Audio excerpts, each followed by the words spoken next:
जावेद उमर गुलजार के साथ मोहम्मद उमर गुलजार हाजिर है और सलाम अर्ज करता है। काश्तकार भाइयों, आज हम एक ऐसी फसल के बारे में आपको बताएंगे जो हमारे पोठवार इलाके की एक नागतावर फसल है और हमारे पोठवार के ज़िम्मेदारों का जो इन्हसार है उस फसल पर बहुत ही ज़्यादा होता है। आप यकीनन समझ गए होंगे कि वो फसल मूंगफली की फसल है।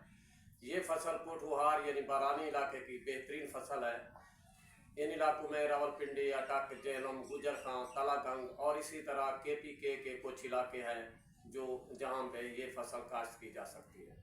और जिस तरह इन इलाकों की ज़मीन है, ये इसका मतलब ये हरगिज़ नहीं है कि ये फसल सिर्फ पोठवार या KPK के कुछ इलाकों के लिए है, बल्कि जहाँ जहाँ भी इस तरह की ज़मीन पाई जाएगी, जिस तरह की पोठवार की फसल ज़मीनें हैं, यानी रेतली कम मैरा ज़मीन, रेतली मैरा ज़मीन, इस तरह की ज़मीन जहाँ भी होगी वहाँ पे हम मूंगफली की फसल को कामयाबी के साथ उगा सकते हैं, काश्त कर सकते हैं और ज़्यादा से ज़्यादा पैदावार हासिल कर सकते हैं। तो काश्तकार भाइयों, जहाँ भी यानी इसमें हमारा लैया भी आ जाता है, मियाँ वाली भी आ जाती है, जहाँ भी हमारी ज़मीन रेतली और मैरा हो वहाँ पे हम इसको कामयाबी के साथ काश्त कर सकते हैं।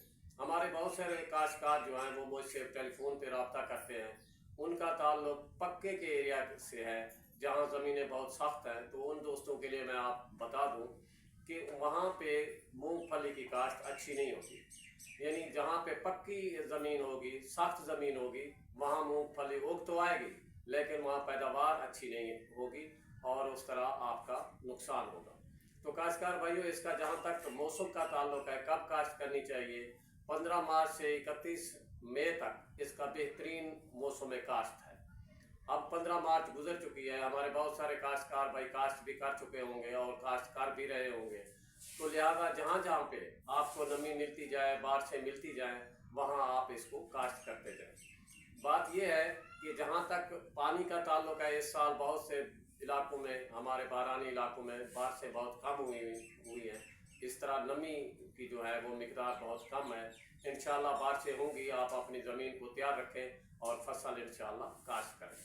तो काश्तकार भाइयों, इस फसल के लिए चंद एक खादें ज़रूरी होती हैं ताकि भरपूर पैदावार हासिल कर सकें।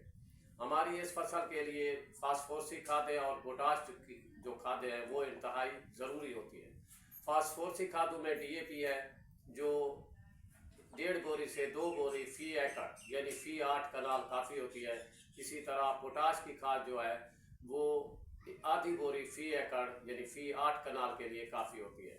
नाइट्रोजनी खाद भी इस फसल को यानी मूंगफली की फसल को ज़रूरत होती है, लेकिन इतना ज़रूरत नहीं होती जितना फास्फोरसी खाद और पोटाश ज़रूरत होती है, क्योंकि ये हमारी फलीदार फसल है।